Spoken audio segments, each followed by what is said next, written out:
ನಮಸ್ತೆ ಸ್ನೇಹಿತರೆ, ನಾನೀಗ ರಾಮಾಯಣವನ್ನ ಯಾಕೆ ಕೇಳಬೇಕು ಅನ್ನೋದನ್ನ ಹೇಳ್ತಾ ಇದ್ದೀನಿ. ರಾಮಾಯಣ ಕೇಳೋದ್ರಿಂದ ನಮ್ಮ ಸರ್ವ ಪಾಪಗಳು ಪರಿಹಾರ ಆಗುತ್ತೆ. ಈ ರಾಮಾಯಣವನ್ನು ಕೇಳಬೇಕು ಅಂದ್ರೆ ನಮ್ಮ ಪಾಪಗಳು ಪರಿಹಾರ ಆಗೋ ಸಮಯ ಬಂತು ಅಂತ ಹೇಳ್ತಾರೆ. ಇಲ್ಲದೆ ಇದ್ರೆ ರಾಮಾಯಣವನ್ನು ಕೇಳೋ ಮನಸ್ಸೇ ಬರೋದಿಲ್ಲ. ಒಂದ್ಸಲ ನಾರದ್ರು ಎಲ್ಲಾ ಕಡೆ ಸಂಚಾರ ಮಾಡ್ತಾ ಇದ್ದಾಗ ಅವರಿಗೆ ಸನತ್ ಕುಮಾರರು ಸಿಗ್ತಾರೆ. ಅವರು ನಾರದರನ್ನ ಕೇಳ್ತಾರೆ, ದೇವರ ಬಗ್ಗೆ ತಿಳ್ಕೊಳ್ಳೋದು ಹೇಗೆ ಅಂತ. ಆಗ ನಾರದರು ಹೇಳ್ತಾರೆ, ರಾಮಾಯಣವನ್ನು ತಿಳಿಯೋದರಿಂದ ದೇವರ ಬಗ್ಗೆ ನಮಗೆ ಚೆನ್ನಾಗಿ ತಿಳಿದು ಬರುತ್ತೆ. ದೇವರು ಏನೇನು ಮಾಡ್ತಾನೋ ರಾಮ ಅದನ್ನೆಲ್ಲ ಮಾಡಿ ತೋರಿಸಿದ್ದಾನೆ. ರಾಮಾಯಣದ ಸ್ಮರಣೆ ನಮ್ಮ ಪಾಪಗಳನ್ನು ಪರಿಹರಿಸಿ ಜೀವನದ ದಾರಿಯನ್ನು ಸುಗಮವಾಗಿಸುತ್ತೆ. ರಾಮಾಯಣ ಕೇಳಿದವರು ಯಾರಾದರೂ ಇದಾರಾ ಅಂತ ಕೇಳಿದಾಗ ನಾರದರು ಹೇಳ್ತಾರೆ, ಸೋಮದತ್ತ ಅನ್ನೋ ಬ್ರಾಹ್ಮಣ ಗೌತಮರ ಶಿಷ್ಯನಾಗಿದ್ದ. ಒಂದ್ಸಲ ಅವನು ದೇವರ ಪೂಜೆ ಮಾಡ್ತಾ ಇರ್ತಾನೆ. ಆಗ ಗೌತಮರು ಬರ್ತಾರೆ. ಅವನು ಪೂಜೆ ಮಾಡ್ತಾ ಇದ್ದಿದ್ರಿಂದ ಎದ್ದು ನಮಸ್ಕಾರ ಮಾಡೋಲ್ಲ. ಅದಕ್ಕೆ ಗೌತಮರಿಗೆ ಸಿಟ್ಟು ಬಂದ್ಬಿಡುತ್ತೆ. ಅದಕ್ಕೆ ಅವರು ನೀನು ಬ್ರಹ್ಮ ರಾಕ್ಷಸ ಆಗು ಅಂತ ಶಾಪ ಕೊಡ್ತಾರೆ. ಅದಕ್ಕೆ ಅವನು ಅವರಲ್ಲಿ ಕ್ಷಮೆ ಕೇಳ್ತಾನೆ. ಇದಕ್ಕೆ ಪರಿಹಾರ ಹೇಳಿ ಅಂತ ಕೇಳ್ತಾನೆ. ಅದಕ್ಕೆ ಅವರು ಹೇಳ್ತಾರೆ, ಮುಂದೆ ನೀನು ರಾಮಾಯಣವನ್ನ ಕೇಳ್ತೀಯಾ, ಆಗ ನಿನ್ನ ಶಾಪ ವಿಮೋಚನೆ ಆಗುತ್ತೆ. ಅದುವರೆಗೂ ನೀನು ಬ್ರಹ್ಮರಾಕ್ಷಸನಾಗೇ ಇರ್ತೀಯಾ ಅಂತ ಹೇಳ್ತಾರೆ. ಒಂದ್ಸಲ ಈ ರಾಕ್ಷಸ ಆಹಾರವನ್ನು ಹುಡುಕ್ತಾ ಇದ್ದಾಗ ಗರ್ಗ ಅನ್ನೋ ಬ್ರಾಹ್ಮಣ ಗಂಗೆಯನ್ನ ತಗೊಂಡು ಬರ್ತಾ ಇರ್ತಾನೆ. ಎಷ್ಟೋ ಜನರನ್ನು ಕೊಂದು ತಿಂತಾ ಇದ್ದ ಆ ರಾಕ್ಷಸನಿಗೆ ಆ ಬ್ರಾಹ್ಮಣನನ್ನ ನೋಡಿ ತಿನ್ಬೇಕು ಅನ್ನಿಸ್ತಾನೆ ಇಲ್ಲ. ಅವನನ್ನ ನೋಡಿ ಮನಸ್ಸಿಗೆ ಏನೋ ಆನಂದ ಆಗ್ತಾ ಇದೆ. ಯಾಕೆ ಗೊತ್ತಾಗ್ತಾನೆ ಇಲ್ಲ. ಆ ರಾಕ್ಷಸ ಆ ಬ್ರಾಹ್ಮಣನನ್ನೇ ಹೋಗಿ ಕೇಳ್ತಾನೆ, ನಾನು ಎಷ್ಟೋ ಜನರನ್ನ ಸಾಯಿಸಿದ್ದೀನಿ, ಆದ್ರೆ ನಿನ್ನನ್ನ ಸಾಯಿಸೋಕೆ ಮನಸ್ಸೇ ಬರ್ತಾ ಇಲ್ಲ.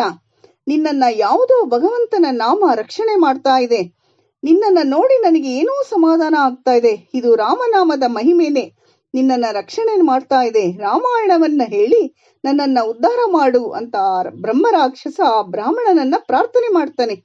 ಆಗ ಬ್ರಾಹ್ಮಣ ಹೇಳ್ತಾನೆ, ಈ ರಾಮಾಯಣವನ್ನು 9 ದಿನಗಳ ಕಾಲ ಕೇಳಬೇಕು ಅಂತ ಹೇಳಿ ತಾನೇ 9 ದಿನಗಳ ಕಾಲ ರಾಮಾಯಣವನ್ನ ಹೇಳ್ತಾನೆ. ಆ ರಾಕ್ಷಸ ಬಹಳ ಶ್ರದ್ಧೆಯಿಂದ ಭಕ್ತಿಯಿಂದ ರಾಮಾಯಣವನ್ನ ಕೇಳಿ ರಾಕ್ಷಸ ಜನ್ಮದಿಂದ ಮುಕ್ತಿ ಪಡಿತಾನೆ. ಹಿಂದೆ ಕಲಿಕಾ ಅಂತ ಒಬ್ಬ ಕಳ್ಳ ದರೋಡೆಕೋರ ಇರ್ತಾನೆ. ಒಂದ್ಸಲ ಅವನು ಹೋಗ್ತಾ ಇದ್ದಾಗ ಒಂದು ದೇವಸ್ಥಾನ ಕಾಣುತ್ತೆ.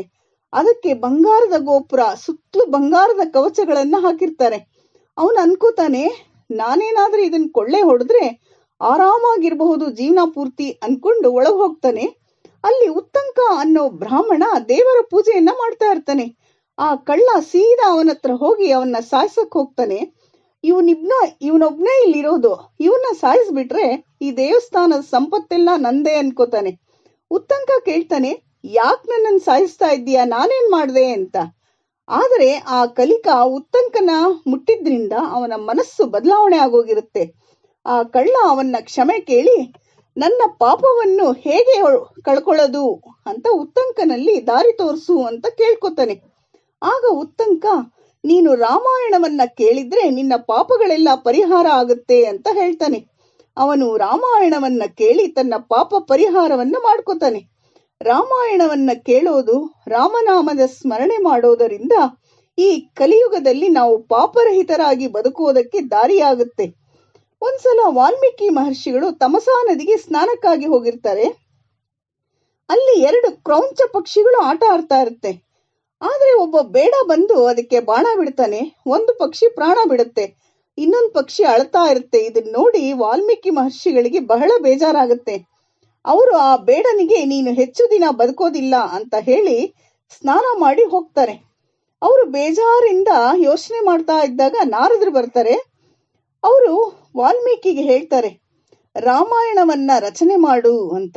ಆಗ ವಾಲ್ಮೀಕಿ ಮಹರ್ಷಿಗಳು ಹೇಳ್ತಾರೆ, ನಾರದ್ರೆ, ಸಂಪೂರ್ಣನಾದ ಗುಣವಂತ ಯಾರಾದ್ರೂ ಇರೋಕ್ ಸಾಧ್ಯನಾ ಅಂತ. ಅದಕ್ಕೆ ನಾರದರು ಹೇಳ್ತಾರೆ, ಶ್ರೀರಾಮಚಂದ್ರನೇ ಸರ್ವಗುಣ ಸಂಪನ್ನ ಅಂತ ಹೇಳ್ತಾರೆ. ವಾಲ್ಮೀಕಿ ಮಹರ್ಷಿಗಳು ರಾಮಾಯಣವನ್ನ ರಚನೆ ಮಾಡಿ ಲವಕುಶರಿಗೆ ಹೇಳಿಕೊಡ್ತಾರೆ. ಅವರು ಹಾಡಿದ ರಾಮಾಯಣವನ್ನ ಕೇಳಿ ವಾಲ್ಮೀಕಿ ಮಹರ್ಷಿಗಳಿಗೆ ಬಹಳ ಸಂತೋಷ ಆಗುತ್ತೆ. ಅವರು ಸಂತೋಷದಿಂದ ಅವರ ಕಮಂಡಲವನ್ನೇ ಅವರಿಗೆ ಬಹುಮಾನವಾಗಿ ಕೊಡ್ತಾರೆ. ಅವರು ಲವಕುಶರಿಗೆ ಹೇಳ್ತಾರೆ, ನೀವು ಈ ರಾಮಾಯಣವನ್ನ ಜಗತ್ತಿಗೆ ತಿಳಿಸಬೇಕು ಅಂತ. ಆ ಮಕ್ಕಳು ರಾಮನ ಮುಂದೆನೆ ರಾಮಾಯಣವನ್ನ ಹಾಡ್ತಾರೆ. ಅದೇ ವಾಲ್ಮೀಕಿ ರಾಮಾಯಣ. ಅದೇ ರಾಮಾಯಣವನ್ನ ನಾವು ಸಹ ಕೇಳೋಣ. ರಾಮಾಯಣದಲ್ಲಿ ಬರೋ ಮುಖ್ಯವಾದ ಪಾತ್ರ ರಾಮ ಲಕ್ಷ್ಮಣರನ್ನ ಬಿಟ್ರೆ ರಾವಣನೇ. ನಾವು ಮೊದಲು ರಾವಣನ ಬಗ್ಗೆ ತಿಳಿಯೋಣ. ಯಾಕೆ ಅಂದ್ರೆ ರಾಮಾವತಾರ ಯಾಕಾಯ್ತು, ಹೇಗಾಯ್ತು ಅನ್ನೋದು ಗೊತ್ತಾಗುತ್ತೆ. ಕುಬೇರ ವಿಶ್ರವ ಋಷಿಯ ಮಗ. ಅವನು ತಪಸ್ಸು ಮಾಡಿ ಬ್ರಹ್ಮನ ವರದಿಂದ ಉತ್ತರ ದಿಕ್ಪಾಲಕನಾಗ್ತಾನೆ. ಪುಷ್ಪಕ ವಿಮಾನವನ್ನು ಸಹ ಪಡಿತಾನೆ. ಮಾಲ್ಯವಾನ್, ಸುಮಾಲಿ, ಮಾಲಿ ಅನ್ನೋ 3 ರಾಕ್ಷಸರು ಬ್ರಹ್ಮದೇವರ ಮೊಮ್ಮಕ್ಕಳು. ಅವರು ಘೋರವಾದ ತಪಸ್ಸು ಮಾಡಿ ಯಾರಿಂದಲೂ ಸಾಯಬಾರದು ಅನ್ನೋ ವರ ಪಡೆದು ಲಂಕೆಯಲ್ಲಿ ವಾಸ ಮಾಡ್ತಾ ಇರ್ತಾರೆ. ಅವರು ಬ್ರಾಹ್ಮಣರನ್ನ, ದೇವತೆಗಳನ್ನ ಹಿಂಸೆ ಮಾಡ್ತಾ 3 ಲೋಕಗಳನ್ನು ನಾಶ ಮಾಡ್ತಾ ಇರ್ತಾರೆ. ದೇವತೆಗಳೆಲ್ಲ ಶಿವನ ಹತ್ರ ಹೋಗ್ತಾರೆ. ಅದಕ್ಕೆ ಶಿವ, ಬ್ರಹ್ಮನ ವರದಿಂದ ಕೊಬ್ಬಿರೋ ಅವರನ್ನ ಕೊಲ್ಲೋ ಶಕ್ತಿ ನನಗಿಲ್ಲ ಅಂತ ಹೇಳಿ ಎಲ್ರೂ ಸೇರಿ ನಾರಾಯಣನನ್ನ ಸ್ತುತಿ ಮಾಡ್ತಾರೆ. ನಾರಾಯಣ ಎಲ್ಲ ದೈತ್ಯರನ್ನು ಸಂಹಾರ ಮಾಡ್ತಾನೆ. ಆದರೆ ಸುಮಾಲಿ ಮತ್ತೆ ಮಾಲ್ಯವಾನ್ ಇವರಿಬ್ಬರು ತಪ್ಪಿಸ್ಕೊಂಡು ಓಡೋಗ್ತಾರೆ.